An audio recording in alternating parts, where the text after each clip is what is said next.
Welcome back to Behind the Print podcast, where we feature industry leaders and uncover the creative minds and their businesses within the world of professional printing. Our mission is to provide you with inspiring, actionable resources that elevates your businesses and accelerates your journey to excellence in profit and in print. Today's episode is the artful journey of Liane Ricci. And joining us here today is the founder and creative director of Ricci Studios, Liane Ricci. How are you doing today? I'm doing well. Thank you for having me. Oh, thanks for joining us. So if you're ready, let's just dive right into it. Sound good? I appreciate it. Thank you.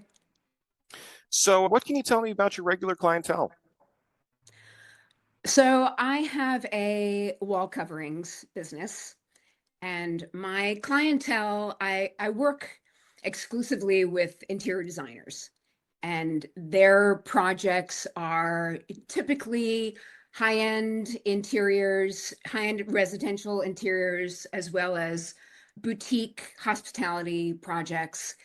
And what I really love about that is my work gets to be a part of a larger composition that includes beautiful and interesting furniture and lighting and color and textures that all come together to give a mood and tell a story. So I noticed that your hand-painted wall coverings are executed by you personally. How do you go about handling multiple orders?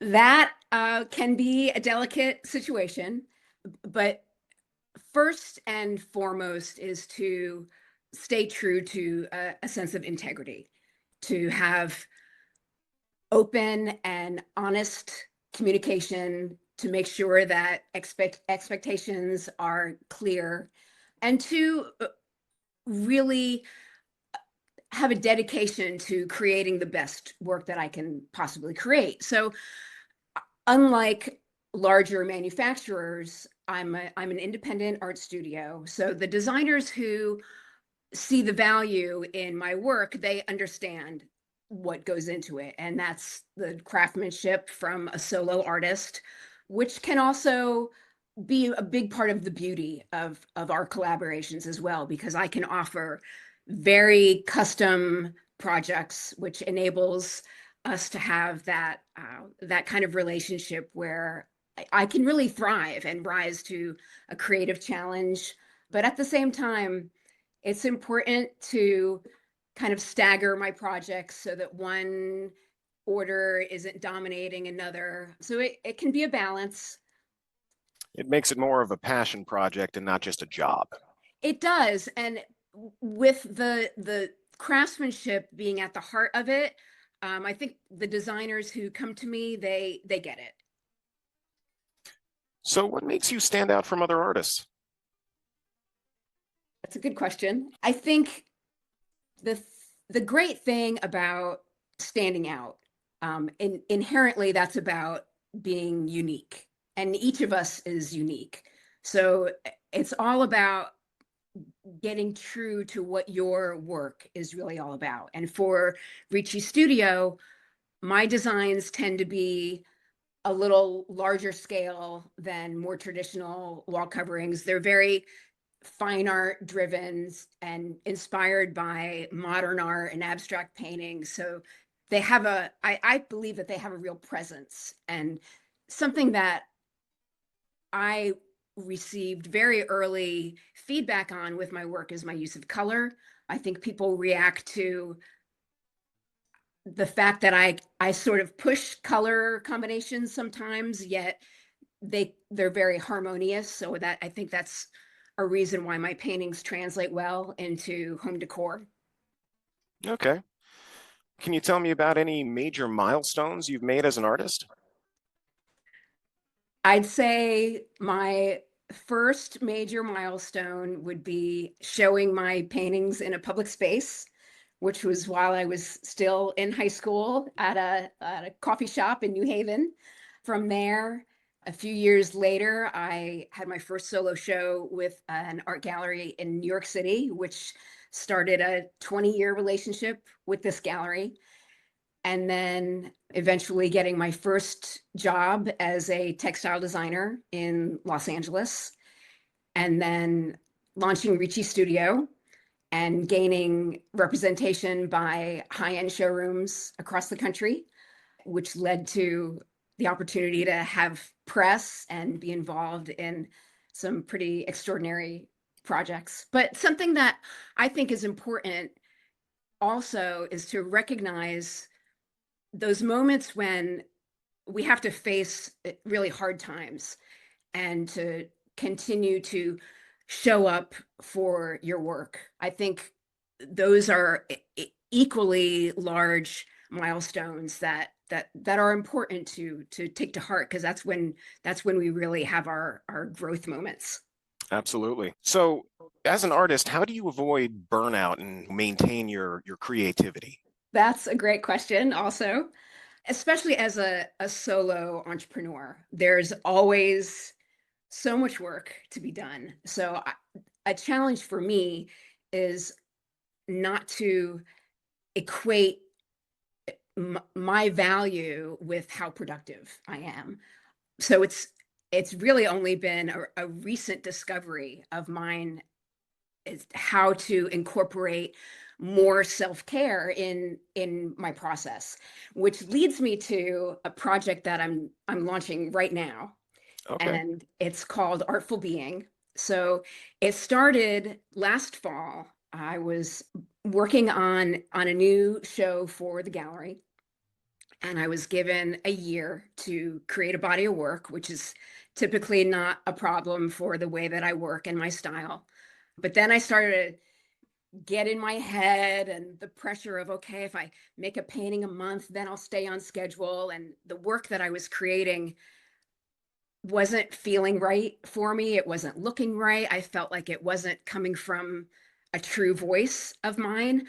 So I wanted to take a step back and sort of kind of reconnect with myself and loosen up and just kind of make work without the pressure.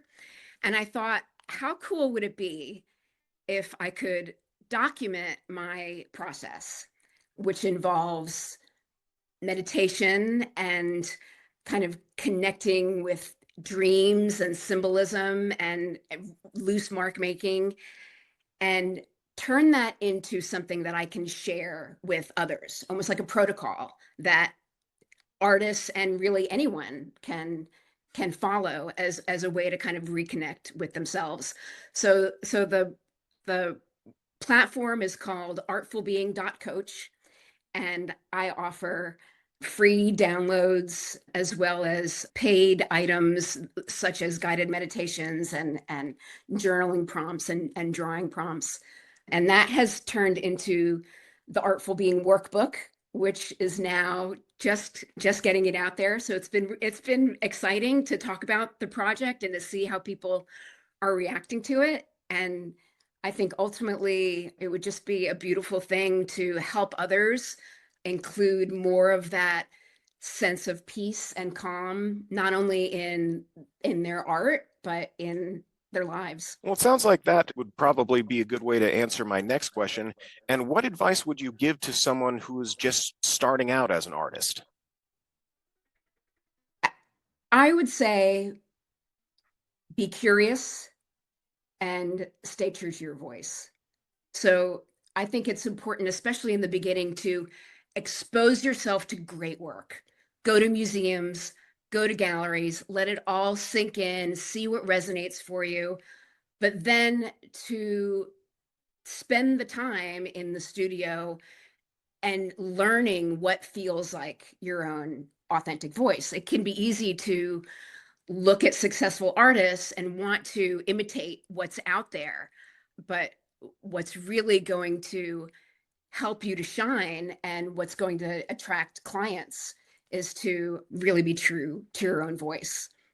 But I would also have to say that giving care to the business side is just as important as the care that you put into the creative side, because an artistic career can unfold in unexpected ways.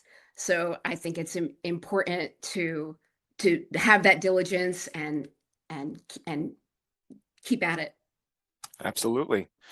So, sort of a different question. If you had a day to spend completely free, however you like, how would you spend it? That's easy to answer. So I'm located in Durham in North Carolina, and I a trip to the beach, a drive to the beach is about 2 hours and change, but I will often make that just an afternoon trip. I'll do the 2 hour drive and either listen to an audiobook or even just dictate notes to myself. You know how it is when you're driving or when you're Hmm. walking, like that's when great ideas come through. And then I'm on the beach. Maybe it's only for an hour just to kind of connect with the energy of the ocean and the sun, and then I'm back on the road, and then those ideas sort of come to the next level. So that's one of my ideal kind of getaways to disconnect, but also kind of go deeper and see what unexpected things can come out of the process. Very good. Yeah, I come up with really good ideas when I'm driving. Sometimes I'll just take a cruise out into the country just to clear my head. Right, right. So, one last question for you. How can our listeners get in touch with you to learn more or maybe even collaborate with you on a project? For sure. The website that has my wall coverings is lianericci.com. Also, the Instagram is at Ricci Studio. And then for the Artful Being project, that is located at artfulbeing.coach. And I welcome people to reach out either by emails or through either of the platforms. I love getting feedback, and I love hearing about other people's journey from anyone who's dedicated to putting beautiful things out into the world. Okay, well, very good. Did you have any questions for me? I just want to say thank you for the opportunity. The Artful Being workbook, which I mentioned, is a project that we've collaborated on, and even something as subtle as the paper that I've used for the workbook, it has a great feel to it. So that's completely part of the experience. So I'm grateful for our collaboration. Very good. Well, I'd say that's a wrap for another episode of Behind the Print. Thank you for joining us, and thank you to our listeners for joining us as we explored the artistry and innovation of the printing world. Remember, having a strong vision, building the right strategy, and using tools like print to amplify your message will make your brand stand out from the crowd.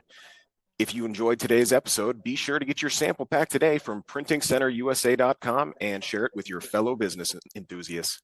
Until next time, keep those creative sparks flying, and remember, there's always more behind the print. Thank you, Connor. Thank you for joining us.